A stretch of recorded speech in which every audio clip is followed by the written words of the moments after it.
Buenas tardes, bienvenidos, bienvenidas a la edición central de MBD Noticias. Es un gusto acompañarlos en este jueves de turismo en donde ya se siente la baja de movimiento en algunos barrios de Montevideo, por ejemplo en el centro, en donde estamos acá, ¿no, Martín? Es cierto. ¿Cómo andas, Mariana? ¿Cómo andan ustedes? Estén en Montevideo o en cualquier otro lugar en esta semana en la que seguramente haya más audiencia fuera de Montevideo que el habitual, producto de lo que Mariana recién mencionaba, vinculado a esta semana de turismo que nos sigue teniendo, siguiendo, valga la redundancia, con mucha atención lo que pasa a nivel del Poder Ejecutivo. Sí, el presidente Yamandú Orsi sigue evaluando la continuidad de la ministra de Vivienda y Ordenamiento Territorial, Cecilia Cairo, y según diversas fuentes crece la posibilidad de que sea removida. Orsi sigue sin manifestarse públicamente y en principio no lo hará hasta este sábado, cuando participará del acto de conmemoración del bicentenario del desembarco de los 33 orientales en Soriano. Y en este contexto, la vicepresidenta Carolina Cose declaró en Tele 12 que este jueves habló con el presidente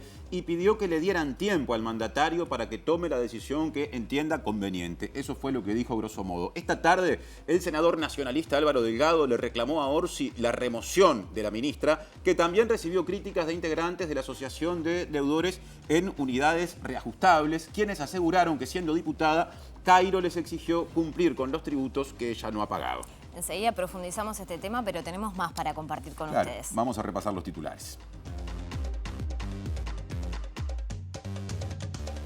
El martes se realizará la primera reunión de la Comisión Sectorial de Protección y Seguridad Social, que tendrá la responsabilidad de definir la hoja de ruta del diálogo social. El diputado colorado Conrado Rodríguez propuso crear una comisión especial para revisar el Código del Proceso Penal, mientras que en el Partido Nacional dieron su visto bueno a la propuesta. Desde el Frente Amplio pidieron una semana para tomar posición. Se confirmó un caso de dengue autóctono en el departamento de Paysandú. Es el segundo a nivel nacional. El primero fue en Montevideo el mes pasado. La Cámara de Turismo del Uruguay destacó el movimiento interno en esta semana de turismo y sostiene que se vienen recuperando niveles económicos similares a los tenidos previo a la pandemia. En su columna digital, Ana Laura Pérez analizará quiénes están detrás de los hackeos en Uruguay, cómo funcionan esas redes en el mundo y por qué lo hacen. La primera ministra italiana, Giorgia Meloni, destacó la excelente relación con Estados Unidos, así como su convicción de que junto a Europa podrán hacer que Occidente vuelva a ser grande. El presidente brasileño Luis Inácio Lula da Silva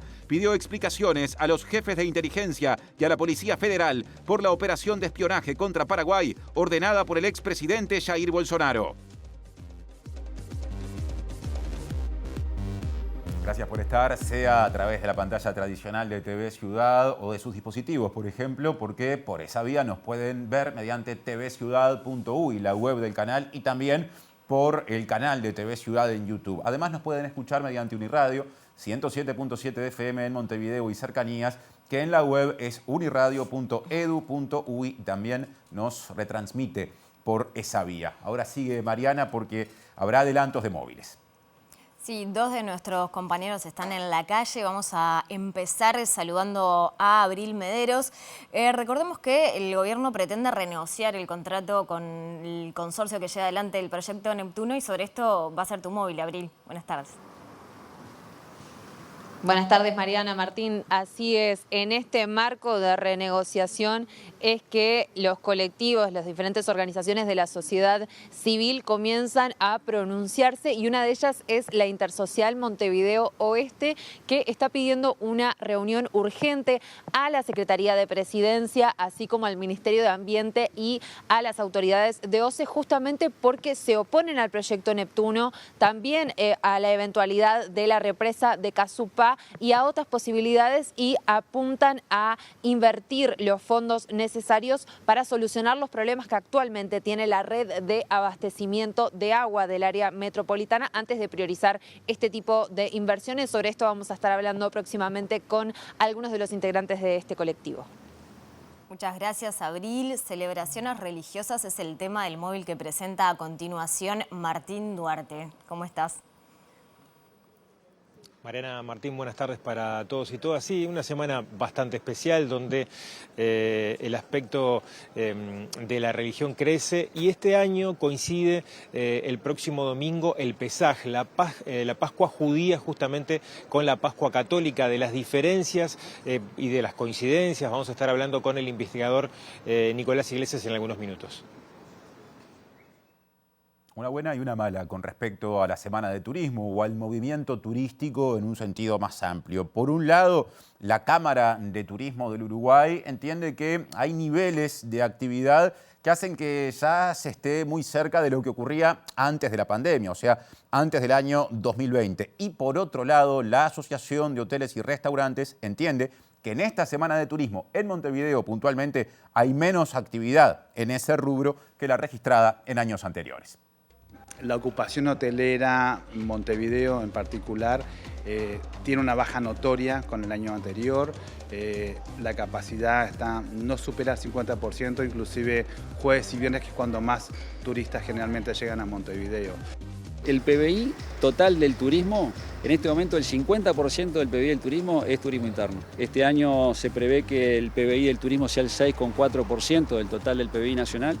7,5 era el promedio antes de la pandemia, con lo cual estamos acercándonos lentamente a ese momento. Vamos al tema que ha concentrado la mayor parte de la atención en los últimos días. El diputado de Cabildo Abierto, Álvaro Perrone, dijo que una interpelación a la ministra de Vivienda, Cecilia Cairo, no conducirá a nada y enfatizó que solo se montará un show en caso de que prospere esta iniciativa. Sí, y dijo también el diputado cabildante que lo importante aquí es determinar si Cairo incurrió o no en evasión. Acá hay algo importante para nosotros, y es definir si hubo evasión o no hubo evasión. Porque una cosa es tener la deuda, otra cosa es que no haya declarado las construcciones, todo eso sabemos que está mal, y ella lo ha dicho que está mal, pero que hay un punto importante que tiene que ver con la evasión, que nosotros ahí estamos haciendo alguna consulta, algún abogado tributario, para que nos defina si acá hubo evasión o lo que hubo fue omisión de pagos. Entonces, bueno, ahí la duda que tenemos nosotros es si es que vamos a interpelar a un ministro porque tiene deudas, justamente un tema que Cabildo Abierto viene tratando hace casi 5 años, hablando del endeudamiento de las personas, o si se trata de algo de la gestión. Una interpelación no va a llevar a nada, porque vamos a estar 20 horas discutiendo en la Cámara, con pases de facturas, y yo lo he dicho con algunos otros periodistas, nosotros vamos a arrancar con el caso Cairo, pero al rato vamos a estar con las horas extras de Artigas, con la intendencia de Soriano y el caso Besosi, con el pasaporte de Marcet, con todas las situaciones, seguiremos con Sendic, la regasificadora, lo que pasa siempre en todas las interpelaciones. Y nosotros decimos que ahí las interpelaciones no sirven y que a la ciudadanía no le llega nada, que lo único que se monta es un show en la Cámara, con gritos de un lado y del otro, y a la ciudadanía no le llega nada. Más de este asunto, el senador nacionalista Álvaro Delgado le reclamó al presidente Yamandu Orsi la remoción de la ministra Cairo, a quien responsabilizó de haber evadido impuestos durante más de 20 años. A través de la red social X, allí lo vemos, Delgado aseguró que es inadmisible que la ministra siga en su puesto y que las dificultades que haya afrontado no la eximen de responsabilidad, además de recordar que nunca dejó de pagar los aportes al Frente Amplio y al MPP. Otro asunto, o mejor dicho, otras voces vinculadas a planteos que van aparte de lo anterior, pero también relacionados con lo anterior. Ya van a entender por qué. Ocurre que el movimiento de deudores en unidades reajustables demandó que se aplique la ley que establece el plan de regularización de deudas con el Banco Hipotecario del Uruguay, que fue aprobada en febrero. Además, desde este colectivo se cuestionó a la ministra de Vivienda, Cecilia Cairo, porque siendo diputada promovió que se le agregara al texto la exigencia de estar al día con los tributos para poder acceder a este beneficio. El movimiento de deudores se vio muy perjudicado porque se nos exigió en la ley que se votó en diciembre del 2023 para solucionar los problemas que teníamos los deudores en unidades reajustables. Se votó un aditivo en un artículo en el cual se nos exigía tener todos los impuestos nacionales y departamentales al día a diciembre del 2023. Si los deudores del Banco Hipotecario están pidiendo desde hace 12 años una solución porque mal podíamos pagar las cuotas con un sacrificio bárbaro y muchas veces ni siquiera la podíamos pagar, menos íbamos a poder estar al día con todos los impuestos. En febrero se puso a disposición un proyecto de ley que solucionaba este problema puntualmente. Lo que se permitía en ese proyecto de ley es que los deudores que no estuvieran al día con los impuestos nacionales o departamentales pudieran regularizarlos. Ahora, ¿qué pasó? La ley se votó con los votos solo de la coalición porque el Frente Amplio no acompañó y después nunca se aplicó. O sea, a la altura del año que estamos, es una ley que no se está aplicando y no se le está dando la posibilidad a los deudores de entrar en la ley regularizando su situación impositiva. Entonces, imagínate cuál es nuestra sorpresa cuando nos enteramos de que a nosotros no se nos permite regularizar nuestra situación, cuando la ministra Cairo hace 30 años que tiene una situación irregular y ahora lo que se le dice es, bueno, regularícela y no pasa más nada. La vicepresidenta Carolina Cose también se refirió a esta situación que involucra a la ministra Cecilia Cairo. Dijo que los ministros los designa y los remueve el presidente, en referencia claramente a Yamandu Orsi, a quien dijo que respaldará sea cual sea el camino que tome. Según informó Telemundo, Cose aseguró que en la mañana habló al respecto con Orsi, pero se negó a dar detalles acerca de lo conversado. Sin embargo, aclaró que le parece bien que Orsi se tome su tiempo para tomar una decisión para que cuando se actúe sea con seguridad. En la misma línea dijo que su visión con respecto al tema será expresada si llega al nivel parlamentario y en primer lugar con la bancada del Frente Amplio. Agregó que no cree que este suceso vaya a fracturar al Frente Amplio porque el partido no se ha fracturado en otras situaciones. Presenta Antel con su plan fibra entretenimiento estándar que incluye Disney+. Ahora otro asunto recurrente, por cierto, el agua como gran tema. Llega Abril Mederos con su móvil de hoy para desarrollar ese contenido. Gracias, Martín. Exacto, sí. En el marco de esta detención, esta suspensión por 90 días del proyecto Neptuno, como decíamos recién, varios colectivos se han pronunciado. En este caso estamos atendiendo lo que plantea la Intersocial Montevideo Oeste, este colectivo que solicita una reunión de manera urgente con la Secretaría de Presidencia, la OCE y el Ministerio de Ambiente, justamente para detener el proyecto Neptuno y considerar de una manera más integral lo que es actualmente la red de suministro de agua. Y para ello ya estamos con su vocero, el ingeniero Gianbattista Gavazzi, para contarnos de qué se trata este planteo que ustedes tienen. Gavazzi, gracias por estos minutos. No, gracias a ustedes de permitirnos de poder comunicar con la población nuestro pensamiento. Nosotros somos parte de la sociedad civil, tenemos los derechos por la Constitución de 2004, el artículo 47, y queremos hacer parte de esto. No queremos oponernos a un proyecto por oponernos. Entonces en la Intersocial estuvimos discutiendo y estuvimos analizando de hace más de un año este proyecto y estuvimos en las audiencias públicas del Ministerio del Ambiente, y nuestro deseo es de poder sentarnos en la mesa y poder dialogar y poder aportar algo. Creemos que la sociedad uruguaya tiene mucha competencia técnica y podemos aportar cosas diferentes. Entonces, cuando vimos que el proyecto, este gobierno decidió al menos de meterse una pausa, dijimos, nosotros queremos ser invitados porque tenemos algo a decir. Y bueno, muchas críticas de este proyecto son a nivel del ambiente, a nivel del contrato, que no respeta la Constitución, y a nivel del costo. Y nosotros pensamos que hay algo que ha pasado sin que la gente se dé cuenta, capaz. Es que el abastecimiento de agua potable en Montevideo no es un problema. No hay ningún problema. Montevideo recibe el doble de cantidad de agua que necesita. Entonces no es una cuestión de abastecimiento, no es una cuestión que tenemos que ir a buscar a algún lado más agua o que necesitamos más agua. Tenemos que aprender a gestionar esta agua, y ese es el problema que nosotros vemos. Entonces, lo que hicimos, acá un análisis de 20 años, desde 2001 hasta 2023, Analizamos cuánta agua llega a Montevideo y cuánta agua es facturada y cuánta agua se pierde.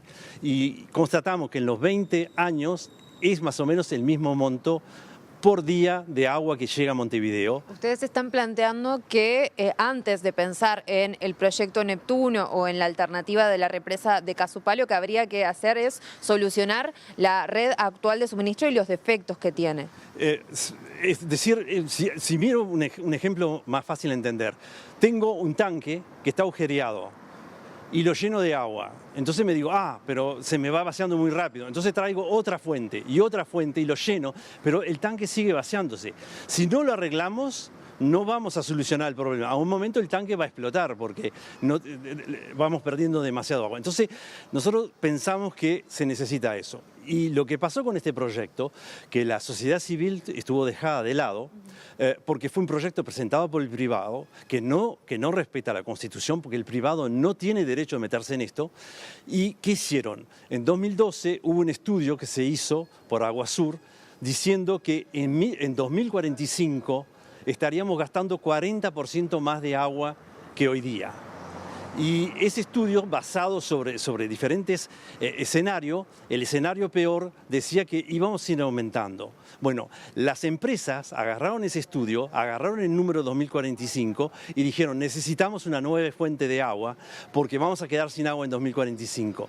Pero eso se hizo en 2012, ellos presentaron el proyecto en 2022. En esos 10 años no pasó para nada lo que dijo el estudio. Ahora, Gavassi, otros colectivos han planteado la necesidad de la nulidad del contrato del proyecto Neptuno. ¿Ustedes adhieren a esta solicitud o están solicitando que los fondos ya invertidos por el Estado en este contrato se designen a otros fines?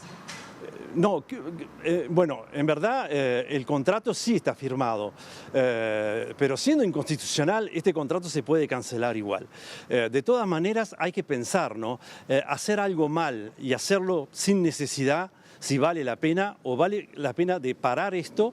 Y mira, en esa parte de contrato nosotros nos estuvimos mirando, es más una cuestión de abogado. Lo que nosotros decimos es que este proyecto no es necesario, no hay ninguna necesidad. Ejemplo, en 2023, cuando durante 100 días no hubo lluvia, Montevideo tenía 60 millones de metros cúbicos de agua en reserva. Y perdió 37 millones. Quiere decir que perdió más de lo que los uruguayos recibieron porque se fueron por los caños, mucho más agua. Así que no hubo sequía en ese.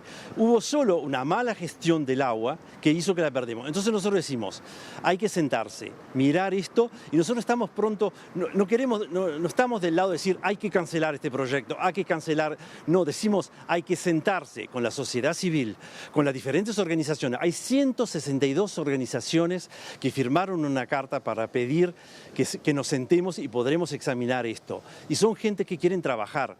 Nosotros sabemos que la solución no es un nuevo proyecto. Si usted me habla de Casupá, por ejemplo, Casupá es una nueva fuente de agua dulce. No es agua potable. Esa agua hay que potabilizarla. Y la única manera de potabilizarla es por aguas corrientes. Y agua corriente no tiene capacidad de recibir Paso Severino y Casupá. Así que mismo haciendo un proyecto técnicamente como Casupá, no tendríamos manera de potabilizar toda esa agua. Entonces, antes de ver eso, hay gente técnica que tiene que mirarlo. Yo estaba mirando la primera conferencia de prensa, estuvo dada por el ministro de Ambiente, un maestro, por el secretario Sánchez, que no es ingeniero que yo sepa, y por el presidente de OCE, un contador. Toda la parte técnica no está ahí presente. ¿Cómo podés renegociar un contrato de ese nivel sin una parte técnica? ¿Dónde está el UDELAR? ¿Dónde está la Intendencia de Montevideo, que es la que va a recibir toda esa agua? Está claro. Muchas gracias, Jean-Baptista. Bueno, allí teníamos la palabra de Jean-Baptista Gavassi, vocero, ingeniero de la Intersocial Montevideo Oeste, en el marco de esta solicitud que se hace de una reunión urgente con las autoridades del Poder Ejecutivo para rediscutir esta renegociación del proyecto Neptuno con la participación de la sociedad civil. Agradecemos a Abril y a todo el equipo y cambiamos de asunto porque el senador del Partido Nacional, Martín Lema, y también candidato por la coalición republicana a la Intendencia de Montevideo, recorrió Santa Catalina y destacó las principales preocupaciones que le transmitieron vecinas y vecinos. Y aparentemente limpieza, situación de las veredas y también seguridad fueron los asuntos más mencionados. Limpiar Montevideo, agilizar Montevideo, las veredas. Es algo que sale permanentemente recorrida, la preocupación es la primera etapa de la movilidad y hay un capítulo muy importante que le ponemos nosotros a la convivencia y la seguridad. Después obviamente está todo el desarrollo urbano, el cuidado del patrimonio que tiene que ver con la convivencia también en muchos aspectos, pero son los principales ejes nuestros, estamos convencidos de las acciones que estamos proyectando y aparte queremos tener una postura muy proactiva todo el tiempo.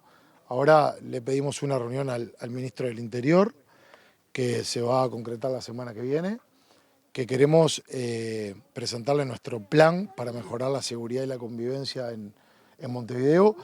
Y nosotros partimos de una reflexión que es algo que tiene que estar en forma permanente. Si a los montevideanos les preocupa la inseguridad, le tiene que preocupar al intendente.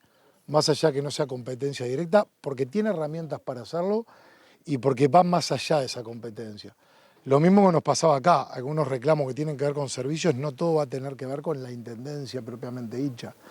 Pero la primer defensa de los montevideanos y el primer embajador de los problemas de los montevideanos, el primer representante, tiene que ser el intendente de Montevideo, y por eso vamos a asumir una función sumamente proactiva desde en todo momento. Más de esta recorrida de Lema por ese barrio del oeste de Montevideo, habló Adriana Charlo, que es integrante de un colectivo vecinal de Santa Catalina, justamente, y le planteó a Lema la necesidad de que se instale en ese lugar un centro de capacitación. El colectivo también reclamó por agua potable para el asentamiento San Miguel y señaló que es la Intendencia de Montevideo la que no permite. Es la Intendencia que no está queriendo ayudar, esa es la realidad. Dicen que hay un problema judicial, pero no vienen a ponerlo. Desde el 2020, perdón, del 15 de diciembre. ¿Y han venido personas a fiscalizar y demás? Sí, han venido, sí, Dios. Sí. ¿Y cómo ha venido cambiando el barrio, la zona San Miguel, a propósito de la inauguración que hubo el año pasado? Para mí bien, viene progresando bien, la gente está positiva en las cosas que están pasando acá y es para un bien común, no es para todos, para progresar. El centro de formación que quieren se construya pretenden que tenga huerta, capacitación en tisanería, enfermería y gomería para mejorar la integración del barrio. Presenta Asociación de Funcionarios Portuarios. Hacete socio y accederás a beneficios exclusivos como colonia de vacaciones, préstamos, servicios de la salud, tienda online con precios exclusivos y mucho más. Ahora cambiamos de tema. Algunos de los aspectos religiosos de esta semana en el siguiente móvil con Martín Duarte, que más temprano dio el titular y ahora se mete de lleno en este asunto. Así es, Martín, y de las coincidencias, ¿no? Decíamos que particularmente esta semana santa, bueno, tiene aspectos de coincidencia para la religión judía y la católica, el Pesaj y la Semana de Pascua. Estamos con Nicolás Iglesias, él es investigador de política y religión. Le agradecemos estos minutos para explayarnos un poco más acerca de esta coincidencia que no es común, que se da en particular en este año. Ambas religiones se basan también en las fases de la luna para marcar su calendario. ¿Por qué coinciden en particular en este año? Nicolás, gracias. Bueno, buenas noches. En este caso coincide que el Pesaj se celebró entre el sábado y el domingo de esta semana y termina el lunes de la que viene, y la Pascua cristiana del domingo de Ramos al domingo de Pascua, porque los dos tienen que ver justamente también con el cambio de estación, con el pasaje. Los dos están organizados por la luna llena, y coincide también con este pasaje en el hemisferio norte del invierno a la primavera, en nuestro caso al revés, del verano al otoño. El calendario judío celebra la Pascua en el día 15 del mes de Nisan, es un calendario lunar de 13 meses, y el calendario cristiano es un calendario solar, pero sí se organiza la fecha de la Pascua cristiana a partir de la primera luna llena luego del equinoccio. O sea, después del 21 de marzo, la Pascua cristiana puede caer entre el 22 de marzo y el 25 de abril. Por eso es una fecha móvil en ambas religiones, pero en este caso coinciden y siempre caen cerca, no siempre coinciden como coincide toda esta semana, justamente del Pesaj y la Pascua. Y aparte tienen un origen común, al fin de cuentas, porque Jesús, cuando va a celebrar la última cena con sus amigos, celebra la Pascua judía, porque Jesús era judío, obviamente, y la celebración del pasaje de la esclavitud a la libertad del pueblo hebreo, liderado por Moisés, y en el cristianismo también se resignifica ese sentido de la libertad con el pasaje de la muerte a la resurrección. O sea, son dos mensajes que tienen en común este elemento de la libertad, de la vida. Por eso incluso la dimensión más para los niños de los conejos también tiene que ver con la fertilidad, porque todas las celebraciones religiosas que se vinculan con algo de la naturaleza, como esta, con la luna, con la primavera, tienen en sí como un mensaje último que en el caso de esta fecha tiene que ver con la vida, con la resurrección, con el pasaje de algo que está muerto a algo que está vivo. Así que esta coincidencia tiene que ver con el calendario y tiene que ver con el sentido de la fiesta. Aprovecho para preguntarte, has investigado y seguís muy de cerca los vínculos de la política con la religión. En estos primeros 50 días del que va del gobierno, hubo algunas apariciones públicas del presidente Orsi vinculado a algunos aspectos. Estuvo en la catedral en una ceremonia interreligión y hubo algunos cuestionamientos en torno a si había violado la laicidad o no. ¿Por qué está tan presente en la mira justamente esos aspectos y bueno, qué consideración tenés acerca de estas apariciones públicas y vínculos que ha manejado el presidente? Claro, justamente en Uruguay le llamamos Semana de Turismo y no Semana Santa por estos 100 años o más de vallismo, de Estado laico y esta secularización que tenemos también en nuestra forma de entender el vínculo entre el Estado y las religiones. Esta celebración que organizó el cardenal Sturla junto con un pastor y el rabino está enmarcada, digamos, en una tradición muy nueva dentro del periodo laico del Estado que viene desde el herrerismo en los 90, con la calle Herrera, la calle Pou hace 5 años, y nuevamente se repite ahora. Fueron los 3 presidentes que participaron. Sí, que se hizo, digamos, en el periodo, vamos a decir, del Estado laico. Lo que es llamativo o que creo que es algo a señalar o a pensar también por parte del sistema político y del Estado es que, claro, no fue una oración interreligiosa en el sentido de la pluralidad de actores religiosos, al igual que no fue hace 5 años. O sea, no estaban consideradas muchas de las religiones que tienen presencia en Uruguay, por ejemplo, los musulmanes, los afrohumanistas, los budistas, los otros tipos de judíos, otros tipos de evangélicos y pentecostales, mormones, adventistas. O sea, en Uruguay hay decenas de religiones. Entonces es muy difícil organizar algo desde un sector particular y dejar afuera a mucha diversidad religiosa. Yo creo que en este caso, con este hecho, lo que nos llama la atención o nos debería llamar a la reflexión es que el Estado debería tener una mirada mucho más plural y reconocer la diversidad religiosa que hay en la sociedad uruguaya, porque en sí el valor de la espiritualidad y la religiosidad es un elemento que existe en nuestra sociedad, no se puede negar, pero cuando el Estado se vincula con las religiones tiene que hacerlo de una manera equitativa. Nicolás, muchas gracias por estos minutos. Gracias a ustedes. Compañeros, sigan ustedes desde allí. Les aviso que empezó a llover y hay una advertencia por parte de INUMED, por eso nos mudamos un poco para adentro. Así que bueno, tómenlo en cuenta.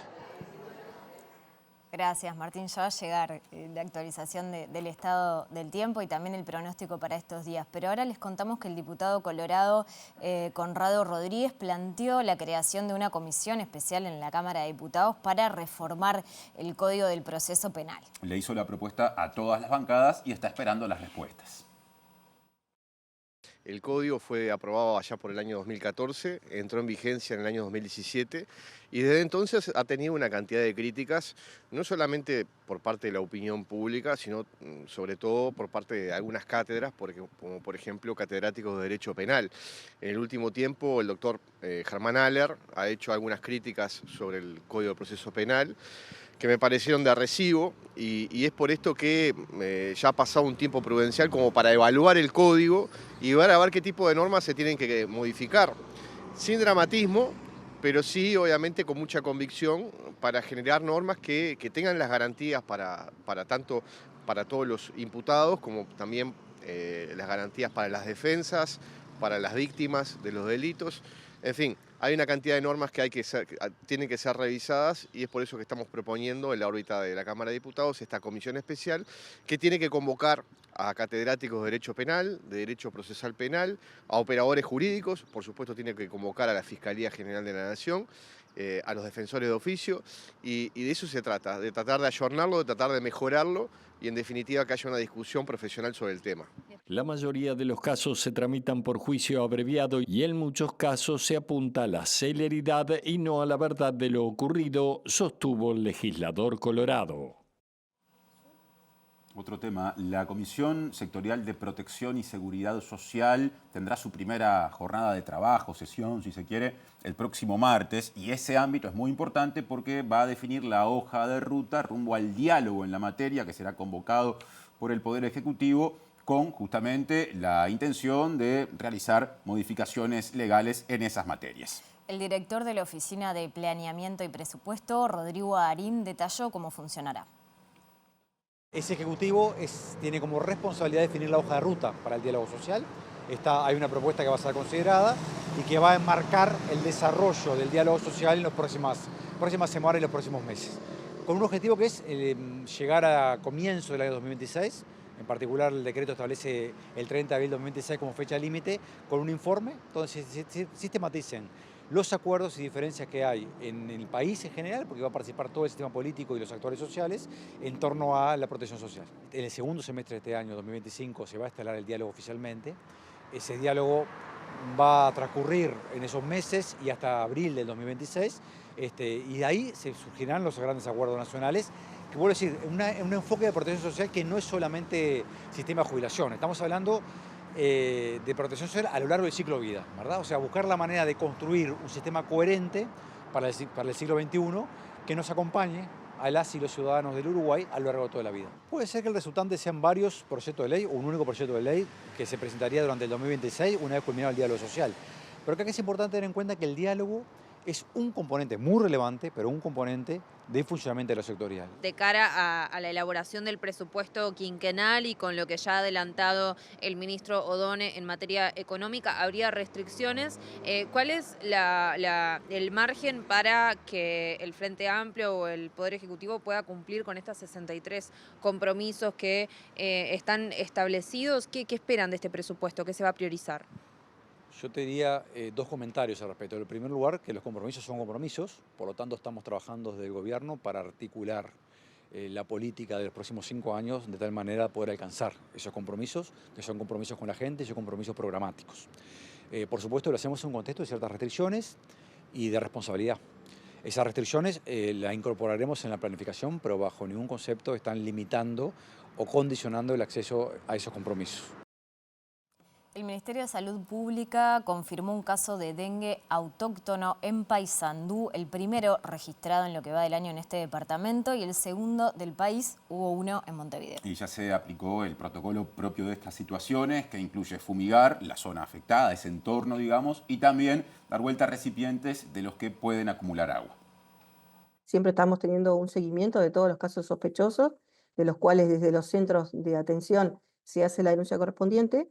Y bueno, ante la aparición o confirmación de este caso, pusimos en práctica el protocolo que ya tenemos implementado. Hacemos una intervención en la zona, en las 9 manzanas alrededor del domicilio donde se confirmó el caso, y hacemos una visita casa por casa, haciendo una tarea de educación hacia cada ciudadano sobre cómo eliminar los reservorios de agua que son todos posibles tener, Aedes aegypti, larvas. Entonces hacemos eso, eliminamos reservorios si es que los podemos hacer. También buscamos si alguno de la zona presenta síntomas compatibles con dengue y lo derivamos a su centro de referencia asistencial. Y bueno, eso es nuestra tarea. Además de alertar al gobierno departamental, al SECOED, y bueno, y tomar medidas en todo, a nivel, digamos, de toda la ciudad. En los últimos días se registraron varios hackeos que afectaron información de oficinas y personas públicas, y este es el tema de la columna de Ana Laura Pérez, a quien ya le damos la bienvenida. ¿Cómo andás, Ana? ¿Cómo estás? ¿Todo Muy bien? bien. Bueno, sí, venimos como en una seguidilla desde hace, diríamos, semanas o tal vez meses, en los cuales ha habido hackeos o ataques de distinto tipo a organismos del Estado, a empresas privadas, medios de comunicación incluso. Entonces era interesante hacer como una puesta de punto para entender un poco en qué estamos y quiénes son los que hacen estas cosas. Bien. En primer lugar, cerca del año pasado se relevaron casi 14.500 ataques sobre distintas páginas web. Lo importante también es explicar que de esos casi 14.500 no llega al 0,5, o sea, es el 0,48% que son categorizados como de gravedad alta o muy alta. O sea, estamos hablando de un porcentaje que todavía se mantiene en guarismos bastante pequeñitos, ¿no? Sí, podemos decir que el 45% de esos ataques se llevaron adelante para recabar información, que es parte de los peligros de estos ataques, porque también tienen distintas explicaciones, distintos motivos. Uno es recoger información. Después, por ejemplo, tenemos que 18% fueron categorizados como un ataque de seguridad, o sea, la búsqueda de vulnerabilizar alguna zona específica de una página web, y 17% buscaba poner un malware, que es un tipo de virus, para explicarlo fácilmente, ubicar un virus y hacerlo moverse dentro de ahí. Lo que sí es importante es, muchas veces los hackers dicen, o sea, cuando relatan, cuando hacen videos o publican cosas contando los ataques, muchas veces no dicen la verdad, mienten, exageran. Hay todo un juego ahí y las autoridades muchas veces no salen a darles la plana justamente por un tema de seguridad. Entonces, a veces la información que se maneja no es del todo exacta y también estos números están afectados un poco por eso. Bien, ¿y cómo se van llevando adelante estos ataques? ¿Cómo Bueno, son las modalidades, digamos? En realidad, muchas de estas cosas se planifican y se llevan adelante en lo que podríamos llamar dark web, ¿no? O distintos sitios que, por empezar, están fuera de los buscadores tradicionales que pueden usar la mayoría de quienes nos están viendo, como Google o similares. En general se usan buscadores que están por abajo de eso y se va a foros específicos. 8chan, 4chan pueden ser foros utilizados o foros específicos. A veces se planifican utilizando Telegram, redes seguras que no permiten el rastreo. Y ahí determinados grupos se pueden poner de acuerdo. De nuevo, ahí es difícil saber. Sí hay redes internacionales que planifican y algunos de estos ataques fueron firmados, por decirlo de alguna manera, por algunos grupos que se identifican como redes internacionales. Y después otros que en realidad son grupos uruguayos. Y en los pocos casos en los que se los ha detectado, llevado a la justicia, hubo algunos episodios, en los que se llevó a la justicia, por ejemplo, el perfil que se ve es un perfil de gente muy joven, a veces incluso menores de edad, o sobre los 18, 20 años, con un uso muy intensivo de este tipo de sistemas, de lógicas, de Internet en general. Bien. ¿Qué objetivo tienen? Decías por ahí, bueno, recabar información es uno. Ahora decías, bueno, gente joven. ¿Hay también algún tipo de entretenimiento en esto por parte de algunos hackers? Capaz que sí. O sea, ¿el entretenimiento por dónde pasaría? Pasaría por demostrar que yo puedo hacer esto. Sí. Pero eso también no es solo entretenimiento, porque si yo puedo hacer, digamos, hay redes reputacionales entre los hackers.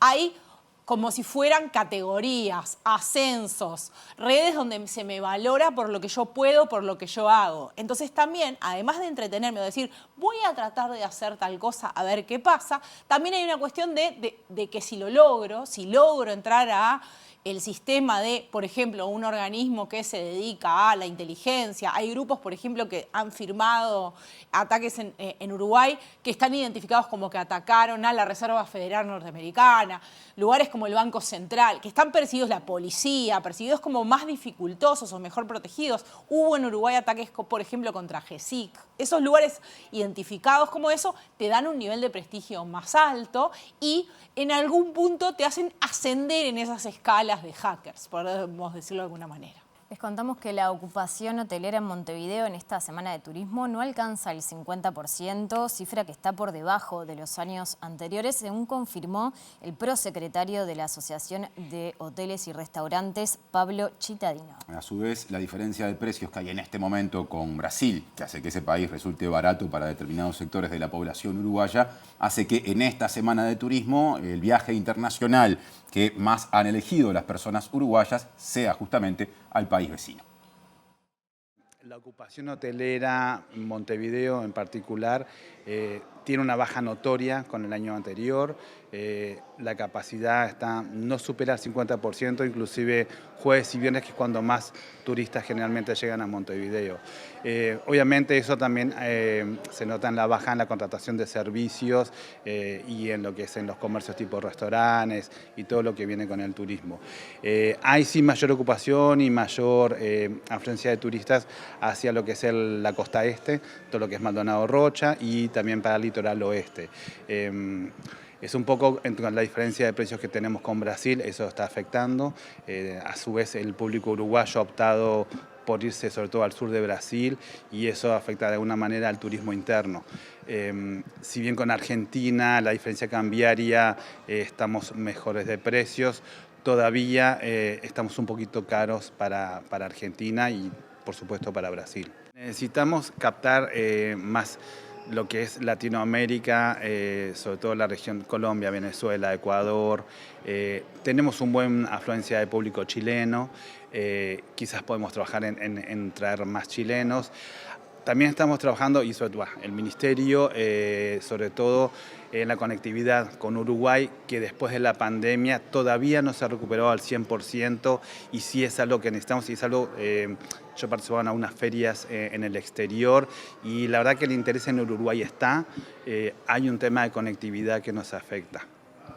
Otra voz del mismo sector turístico, Fernando Tapia, que es el vicepresidente de la Cámara Uruguaya de Turismo, destacó el movimiento que hay a nivel interno en nuestro país durante esta semana.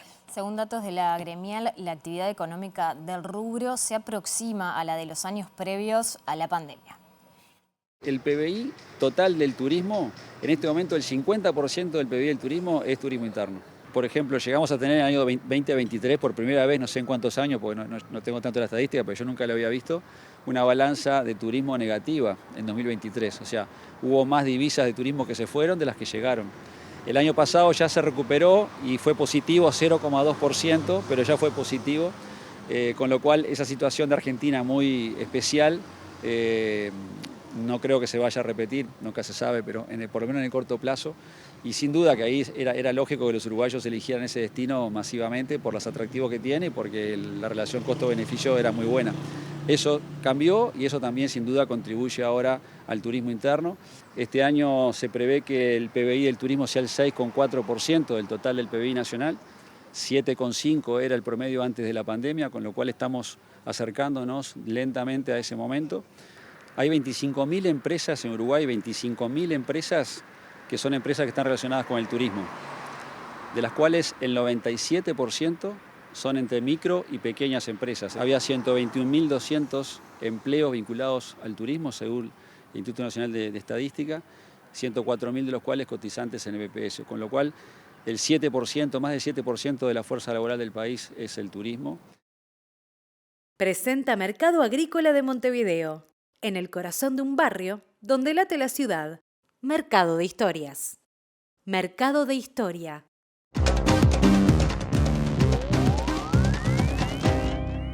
¿Qué tal? Buenas tardes. Abrimos el capítulo internacional y antes de meternos en la visita de la primera ministra italiana, Giorgia Meloni, a la Casa Blanca, hay que decir que hoy la presidenta de la Comisión Europea, Ursula von der Leyen, dijo que Occidente, tal como lo conocemos, ya no existe, que el orden mundial se ha convertido en un desorden mundial y que Estados Unidos ha dejado de ser el principal socio comercial de la Unión Europea. ¿Por qué digo esto?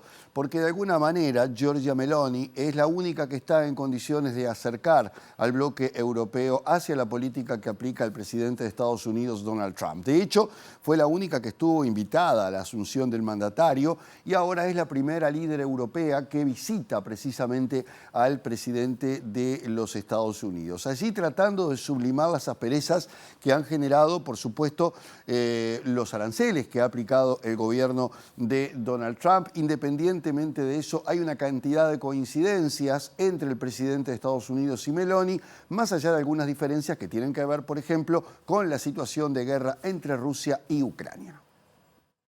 El presidente de Estados Unidos, Donald Trump, recibió a la primera ministra italiana Giorgia Meloni, la primera jefa de gobierno que visita la Casa Blanca, a quien describió como una persona extraordinaria durante una conferencia de prensa conjunta desde la oficina Oval. Meloni destacó la excelente relación que existe con Estados Unidos, afirmando juntos podemos hacer que Occidente vuelva a ser grande, y reafirmó su concepto al decir que cuando habla de Occidente no habla de una zona geográfica, sino de una civilización. La única dirigente de la Unión Europea invitada a la investidura del presidente estadounidense el 20 de enero cuenta con el apoyo de Trump, con quien comparte una amplia base ideológica, desde las restricciones al acceso al aborto hasta los obstáculos a la inmigración y desde el credo cristiano hasta la lucha contra la llamada cultura woke. Sin embargo, la cuestión ucraniana separa a ambos jefes de Estado, ya que Meloni es una de las más fervientes defensoras de Kiev desde la invasión rusa, y mientras criticaba lo que calificó de barbarie en curso tras el mortífero ataque ruso a la ciudad de Sumy, Donald Trump lo deploró como una cosa horrible, pero retomó el argumento del Kremlin, que invoca un error.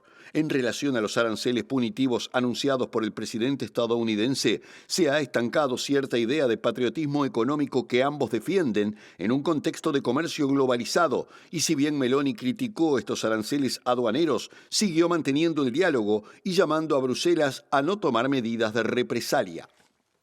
Volvemos a retomar el tema del espionaje brasileño a Paraguay, que está relacionado con las tarifas que Paraguay le cobra a Brasil por el uso de la represa de Itaipú. Recordemos que este caso que se había descubierto y que había ocurrido durante el gobierno de Jair Bolsonaro siguió este espionaje durante la administración de Lula da Silva sin que éste lo supiera.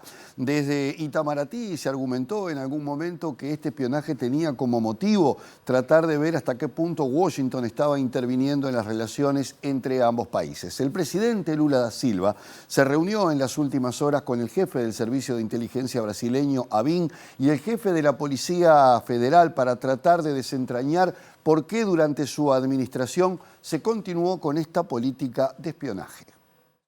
El presidente brasileño Lula da Silva mantuvo en los últimos días una reunión en el Palacio de Planalto con los jefes de la Agencia Brasileña de Inteligencia ABIN y de la Policía Federal Luis Fernando Correa y Andrei Rodríguez, respectivamente, para pedirles explicaciones sobre la operación de espionaje contra Paraguay que comenzó durante la gestión de Bolsonaro, pero que prosiguió sin el conocimiento de Lula durante la actual administración. De acuerdo a lo que informó Folha de São Paulo, Lula decidió convocar a los dos funcionarios luego de que tomara conocimiento público una acción secreta de la ABIN para hackear a altas autoridades paraguayas en medio de las negociaciones por los montos pagados a Asunción por la energía que se produce en la planta hidroeléctrica de Itaipú. Según trascendió, la reunión en Planalto entre Lula, Correa y Rodríguez fue muy tensa y en ella quedaron de manifiesto las diferencias entre los jerarcas de seguridad, mientras que investigadores de la Policía Federal señalan que la acción de espionaje contra Paraguay, si bien fue ordenada e iniciada durante el mandato de Bolsonaro, habría continuado durante los primeros meses del gobierno de Lula con el conocimiento de Correa. La acción contra Paraguay habría ocurrido meses antes de que el gobierno brasileño cerrara un nuevo acuerdo sobre los montos pagados al país vecino por la energía vendida a Brasil en mayo del 2024, por lo que la Policía Federal brasileña abrió una investigación para indagar en la operación y la filtración de datos confidenciales. Y ahora volvemos al caso judicial que envuelve al expresidente argentino Alberto Fernández, luego de la Cámara Federal porteña aprobara, o mejor dicho, confirmara la acusación que existe sobre Fernández por violencia de género. La abogada de Fabiola Yáñez dijo que el expresidente abusa y aprovecha a los medios de comunicación para seguir atacando a su defendida. Todo esto en un contexto donde Fernández volvió a referirse a Fabiola Yáñez como a una persona con problemas psiquiátricos que ha montado todo esto para perjudicarlo. La Sala 2 de la Cámara Federal porteña confirmó el martes el procesamiento contra el expresidente argentino Alberto Fernández por violencia de género contra su expareja Fabiola Yáñez, horas después de que la defensa de Fernández presentara una denuncia contra Yáñez, a quien acusó de mentir ante los tribunales y fraguar una falsa denuncia en su contra. Fernández acusó a su expareja de actuar con el patrocinio de abogados penalistas para construir un escenario falso en el que él la hostigaba, maltrataba y sometía, y dijo que lo hizo para poder involucrarlo en hechos propios de la violencia de género y pidió que Yáñez rinda cuentas por falso testimonio. Para el tribunal que ratificó el procesamiento, hay fuertes motivos para sostener que existieron los hechos concretos y objetivos que fueron preliminarmente acreditados en la causa, que incluyeron lesiones y otras formas de violencia de género practicadas por quien mantenía una marcada desigualdad de poder con Yáñez y ciertamente fueron la causa de un marcado deterioro en las condiciones de salud de la víctima. Este miércoles, después de que se confirmara su procesamiento, Fernández hizo declaraciones similares en una entrevista con Radio Splendid, luego de la cual la abogada que representa a Yáñez, Mariana Gallego, dijo que fue nuevamente reproducida la impunidad total de sus dichos y la violencia del expresidente, señalando que Fernández utiliza con impunidad a los medios para seguir ejerciendo violencia con declaraciones contra Yáñez y también usa a su hijo que hace 16 meses está siendo cuidado exclusivamente por su madre en el país donde ambos dijeron que iban a criar al niño. Les contamos que los próximos 24, 25 y 26 de abril se realizarán las jornadas Mauricio Rosenkopf, Misteriosa Brisa de la Memoria, así se llaman. Sí, es una, actividad convocada por la Asociación de Profesores de Literatura del Uruguay, en la que justamente lo que se hará es analizar la obra de Rosenkopf.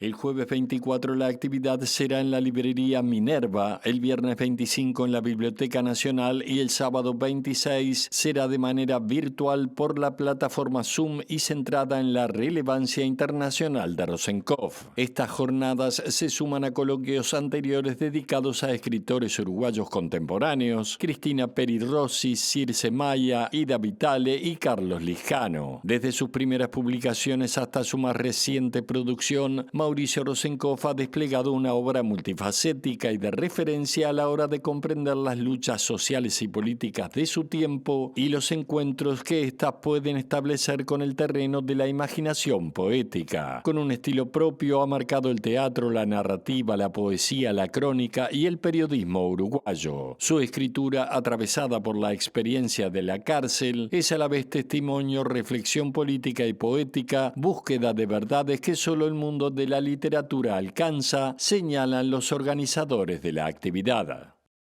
Tiempo del pronóstico que elabora Inumet, que viene con advertencia de arranque. Sí, advertencia meteorológica naranja por tormentas fuertes y puntualmente severas.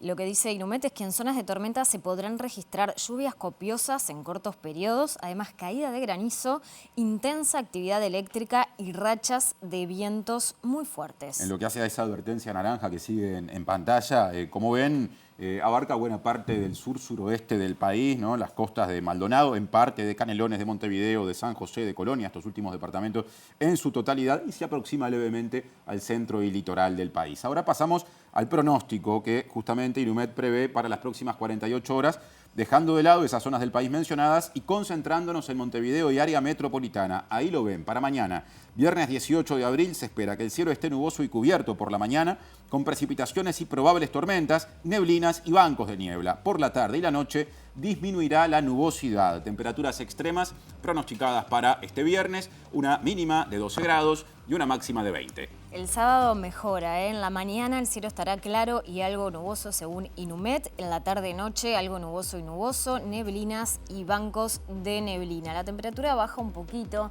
La temperatura máxima pronosticada para el sábado será de 18 grados y la mínima de 12 grados. Ya llega al lado B de la pantalla de TV Ciudad. A continuación estará al aire la edición en síntesis de MBD Noticias. Nosotros nos despedimos y nos reencontramos mañana. Gracias por estar. Que pasen bien.